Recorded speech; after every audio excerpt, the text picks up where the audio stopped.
Magsitayo ang lahat.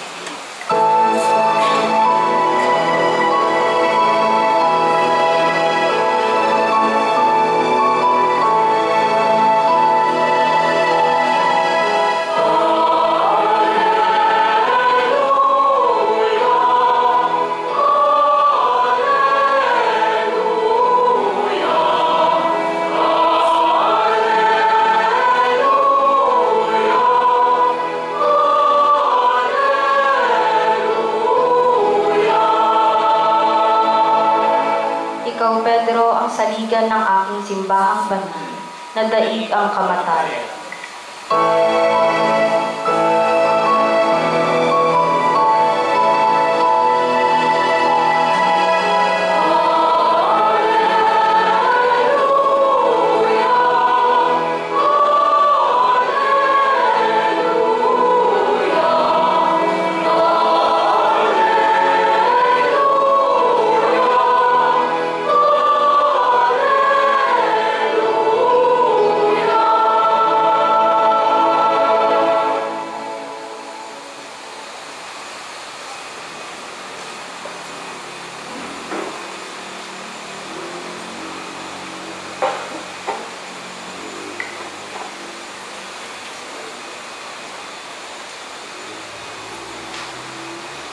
Sumainyo ang Panginoon At sumaiyo rin. ang mabuting balita ng Panginoon ayon kay San Mateo.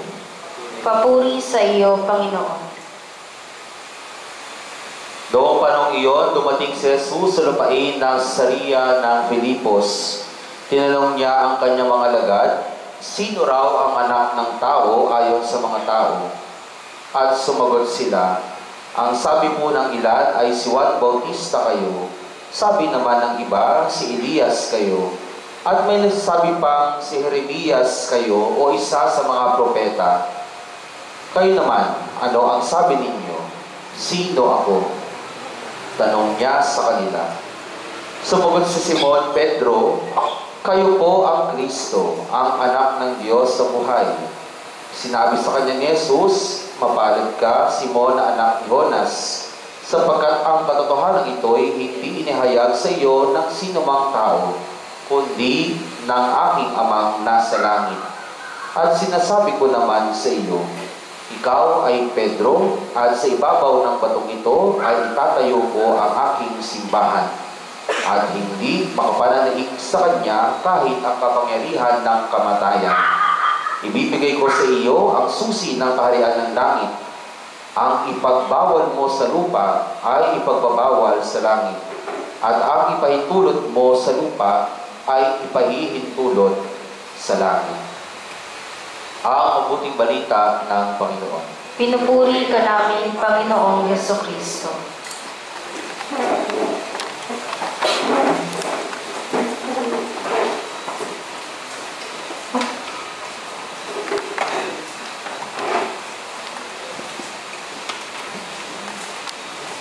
Magandang hapon po sa inyong lahat. Happy Fiesta po. Parang di natin masayahin Happy Fiesta, Happy Fiesta. Parang batiin po natin Happy Fiesta ang ating mga katabi ng masaya. Happy Fiesta. Wow. Nasobrahan naman. Nasobrahan naman. Okay. Di ko pa alam kung nababasa niyo po yung nasa screen, ano? Diyan na lang po kayo mag-focus, huwag na po sa mukha ko kasi magsasawa lang kayo, no? So, tingnan nyo na lang po yung sa may screen, ano? Diyan po kasi yung aking homily, no? Katoliko o hindi katoliko? No? Katoliko o hindi katoliko?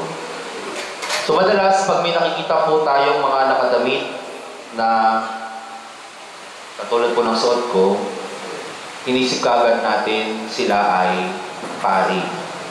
Pero ang tanong, kapag may nakasuot po ba ng ganito, sila po ba ay automatic na pari?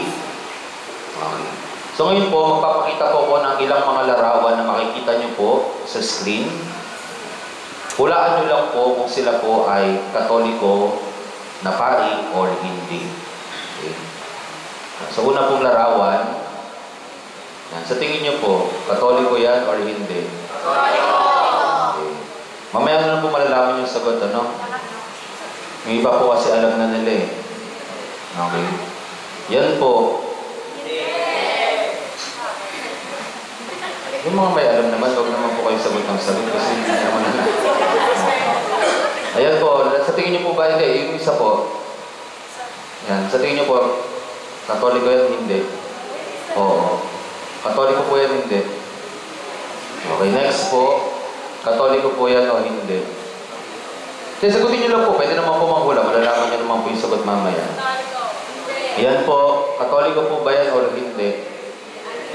Next po. Katoliko po yan or hindi? Katoliko? Okay. Yan po kasunod. Katoliko po yan or hindi? Okay. Yan po kasunod. Katoliko po yan or hindi? Yung kasunod po, yan. Katoliko po yan o hindi? Hindi po yung kulto ha. Ano po yan? Kristiyano po talaga yan. Kasi may mga nagsasabi, Padre, nakaintindi po ba kulto? Hindi po yan kulto. Kristiyano po yan. Okay? Yung kasunod po, Katoliko po yan or hindi? Okay, yung kasunod po, yan. Katoliko po yan or hindi? Okay. So kanina, nung na-observan ko po yung mga tingin, mga sagot po ninyo, yung iba po kasi alam na nila, pero yung iba po siguro sa inyo parang medyo nalilito pa. Pero natatandaan nyo naman po siguro yung mga sinagot nyo kanina, no? Kung Katoliko ba sila or hindi. No? So, babalikan po natin. No? Kung titignan nyo po, sabihin ko po mamaya yung sagot. No? Yan po, saan po sagot nyo dyan? Katoliko or hindi? Sigurado kayo? Actually po, yan po ay Katoliko. No? Kung makikita nyo po yung background niyan, yan po ay Manila Cathedral. Yung susunod po, Katoliko po yan, hindi? Ano yung nasabi? Kasi ginaya ko po yung sagot ng katabi. Yan po ay hindi po Katoliko. Yan po ay Episcopalian Christian. Kung familiar po kayo sa Trinity College sa May Irod at yung sa St. Luke's Hospital, hindi po Katoliko yun. Yun po ay Episcopalian. Ulitin ko po yung sa St. Luke's saka sa Trinity College, hindi po mga Katoliko yun. Sila po ay Episcopalian. So, kung titignan nyo nga, balik. Kung titignan nyo po maigi yung picture, yung pari po na yan, babae. Kung titigan nyo po maigi, yung pari po nila, babae. Yan, kasunod po, yan ang sagot nyo dyan kanina, pare, no? Katoliko. Yan po ay hindi Katoliko. Yan po ay Lutheran Christian. Susunod po. Yung ba, sumagot po, opo eh. Hindi po yan Katoliko. Yan po ay Anglican Christian. Kung familiar po kayo kay Queen Elizabeth, ngayon po kasi si King Charles, yan po ang religion nila. Sila King Charles at Queen Elizabeth, hindi po Katoliko, sila po ay Anglican. Okay. Next po. Ano po yan? Katoliko or hindi? Yan po ay Katoliko. Eastern Catholic Christian. Ito po yung susunod. Yung susunod po, yan. Sa tingin niyo po ba Katoliko or hindi Katoliko? Yan po ay Katoliko. Eastern Catholic Christian. Kung ang clue nyo po kasi dyan, yung mga Swiss Guard. Diba yung Swiss Guard po, kung maalala nyo po sa St. Peter's Square, nagbabantay sa Santo Papa. At kung maalala nyo po, yung hinalala bagong Santo Papa, meron po kayong makikita mga nakasuot na ganyan. Sila po ay Eastern Catholic Christian. Ito pong susunod. Yan po ay Greek Orthodox. Greek Orthodox. Hindi po sila mga kulto ha. Greek Orthodox Christian. Next po. Yan po. Yung sinabi niyo po hindi Katoliko. Tama naman po. Pero yan po ay Russian Orthodox Christian. Yan po ay ang obispo ni Vladimir Putin. Okay. Ito pong kasunod, Katoliko or hindi. Sa tingin niyo po, Katoliko or hindi? Yan po ay Katoliko. Celebrating the Latin Mass. Naku, parang medyo kinakabahan po ako, no? Kasi base po sa mga sagot po ninyo, sigurado po ako pag meron pong nakabihis sa ganito dyan sa labas, magmamano kayo. Okay. Pero bakit po gano'n, no? Halos pares lang naman ang itsura. Pero bakit magkakaiba ng kinabibilangan? May Orthodox, may Anglican, may Lutheran. Ano ba ang pinagkaiba nila sa atin? Well, pinagkaiba po sila una sa ating pong paniniwala, sa ating pong doktrina. Halimbawa, sa mga Greek Orthodox po, ang paniniwala nila, ang banal na Espiritu Santo ay nagmula sa Ama sa pamamagitan ng Anak. Okay, ano naman po pala sa Katoliko? Sa Katoliko po, naniniwala tayo ng banal na Espiritu Santo ay nanggaling sa Ama at sa Anak. Diba? Simpleng salita lang po, no? Pero pinagkaiba na po natin sa kanila. Yung salita pong filioque. Susunod, sa ating pong mga ginagawa o practices, tulad po ng sign of the cross. Paano po yung tamang sign of the cross? Paano nga po? In the name of the Father. Ako kung ano yung ginagawa niya, ha? The Father, the Son, the Holy Spirit. Paano po yung sa ibang religion? Father, Son, Holy Spirit, Amen. Baliktad po sila. Kaya po pag nagkamali po kayo, alam po hindi kayo Katoliko, no? Next, at pinaka-obvious na pinagkaiba po nila sa atin, sa namumuno o sa kanilang leader. Yan po sa picture po na yan, medyo maliit lang. Yung nasa gitna, yung nakakulay puti, yan po si Pope Francis. Yung nasa kabilang dulo naman, yung medyo may talukpong sa ulo, yan po yung kanina sinasabi na Greek Orthodox. At ito po nasa gilid dito sa may kabila, yan po ay Anglican. Well, most of this Christian denomination do not recognize the Pope as the leader. Many of them do not recognize the Pope as the Supreme Pontiff. So today, we celebrate the solemnity of Peter and Paul. Two great figures of the Catholic Church. Two foundational pillars of Christianity. Sila po yung naging haligi ng ating simbahang Katolika. Nang dahil po sa kanila, naitatag ang ating simbahan. At kung wala po sila, hindi po magsisimula ang ating pananampalatayang Kristiyano. Peter and Paul. Saint Peter po, pinanganak sa Galilea, isang mangingisda, walang pinag-aralan at hindi po galing sa mayamang pamilya. Si Pablo naman po, pinanganak sa Tarsus, kilala ngayon bilang bansang Turkey. May pinag-aralan, gumagawa ng tent, at siya po ay galing sa mayamang pamilya. Parehas po silang makasalanan. Both are sinners, and yet chosen to lead the church. Makasalanan dahil yung isa itinatwa si Kristo, yung isa naman pumatay sa mga unang Kristiyano. May kasalanan, mga taong makasalanan, and yet chosen to lead the church. Chosen not because of their own merits, but because of God's mercy and grace. So ngayong araw rin po, maliban sa kapistahan nila San Pablo at San Pedro, ngayong araw rin po ay pinagdiriwang po natin ang Pope's Day. No, Pope's Day. Araw po ng ating Santo Papa ngayon. Ano pong pangalan ng ating Santo Papa? Pope Leo. No? Pope Leo the 14th. No? Kaya po marami po sa mga tao ngayon, ay marami po sa mga obispo at pari ngayon, pumunta sa Roma to express their allegiance and support to the Pope. No? Kaya po marami po sa mga obispo ngayon wala dito ngayon sa Pilipinas kasi nagre-report sila ngayon sa ating bagong Santo Papa, Pope's Day. Pero ngayon, no, nabanggit ko po kanina, pesta ngayon ni San Pedro, San Pablo, tapos Pope's Day.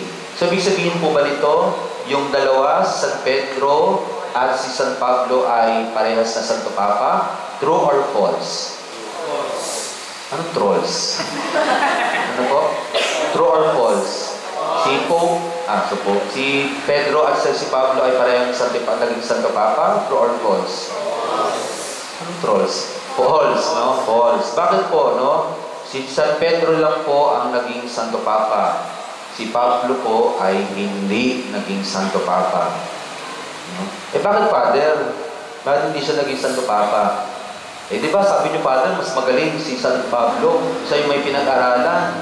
Bakit hindi siya naging Santo Papa? Bakit hindi na lang bakit si San Pedro napili? Bakit hindi na lang si San Pablo?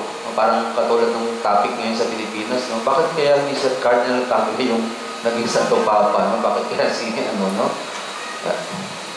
Well, isa lang po yung simpleng sagot dyan, no? Dahil hindi po siya ang pinili ng Diyos. Sa ating pong pagbasa ng Ebanghelyo, pinili ni Jesus si Pedro para mamuno sa simbahang kanyang itatatag.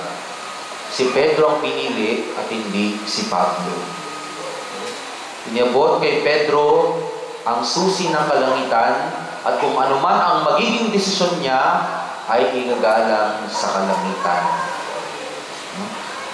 Pero ito po'y nakakatuwa, no? Ito po'y nakakatuwa. Na kahit alam po ni Pablo na mas magaling siya kay Pedro, iginalang pa rin po at sumunod pa rin si Pablo kay San Pedro. Yan po yung kulang. Actually, yan po yung kulang at nawala dito sa mga kasama nating mga Kristiyano. Bakit po, no? Yung mga Anglican, Lutheran, Episcopalian. Dati po sila galing sa mga Katoliko po yan. Ano pong nangyari? Wala po. Humiwalay sila kasi may ayaw sila or may gusto silang iba. May mga plano silang iba. Ganyan po, di ba? Madalas, hindi ko alam kung napapansin niyo po. Pag may mga sariling diskarte yung mga tao, humihiwalay sila. Actually, kahit po sa ibang mga Christian po ngayon, hindi ko alam kung napapansin niyo po.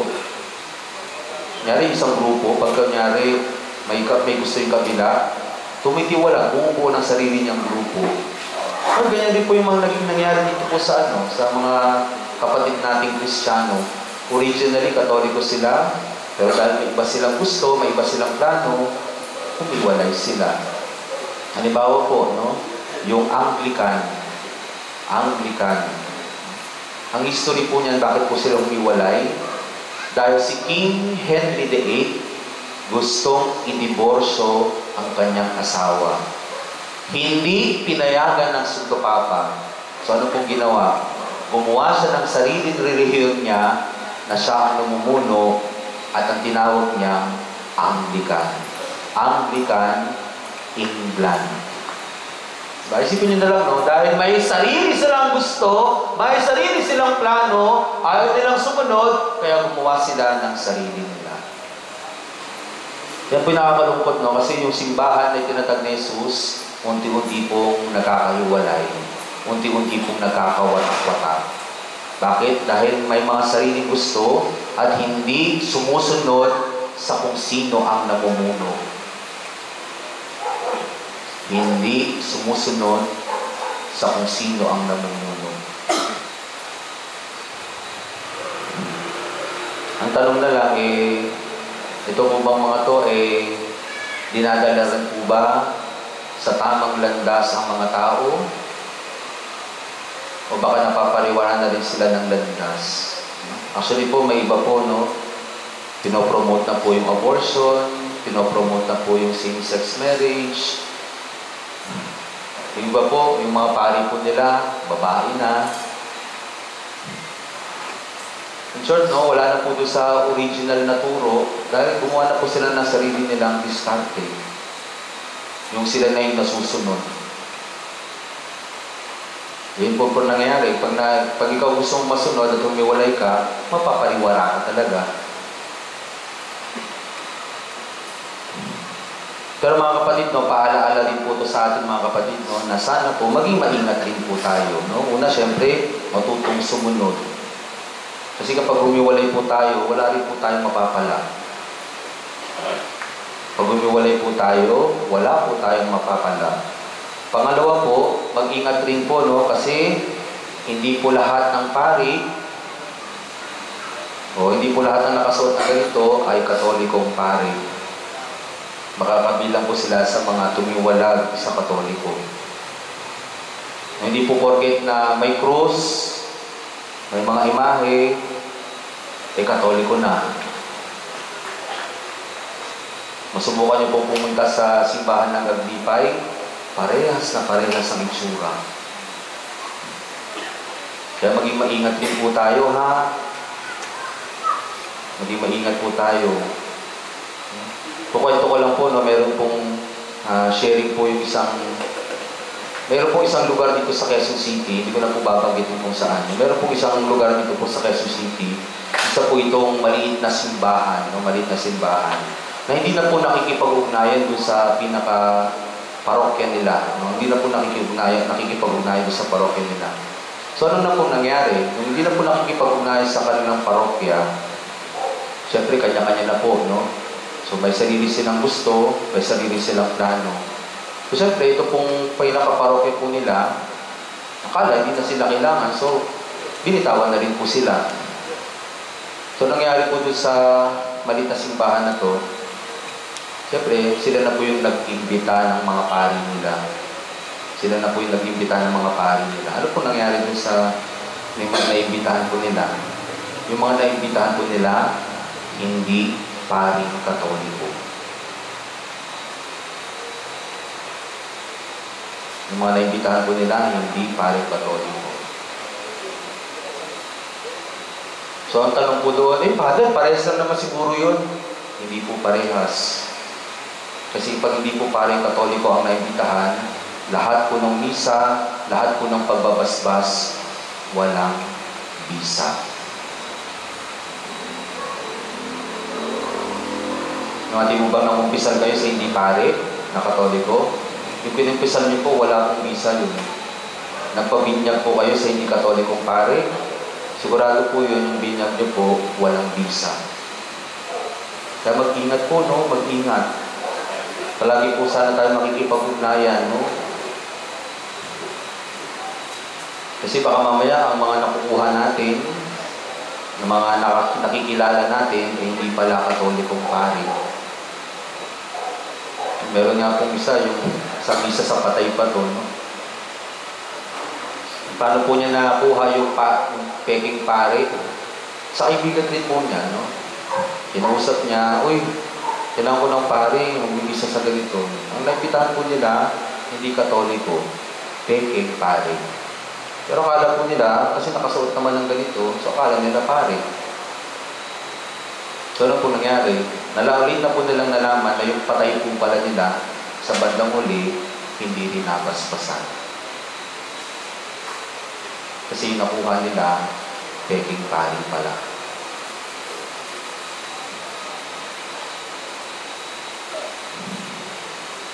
So mga kapatid, no, maging maingat po tayo. No? Hindi po lahat ng pare-pares ng itsura ay magkakapareho. Hindi po porket nakasuot ng ganito, ay paring katoliko. Hindi po porket na may krus sa gitna, ay simbahang katoliko. Baka sila po yung mga tumiwalag sa pananampalatayang katoliko dahil ayaw nila sa namumuno. Well, dear friends, as we celebrate the feast of Saints Peter and Paul, we pray for all the leaders of the Church to be united as one. We pray for Pope Leo as he leads the Catholic Church. Amen.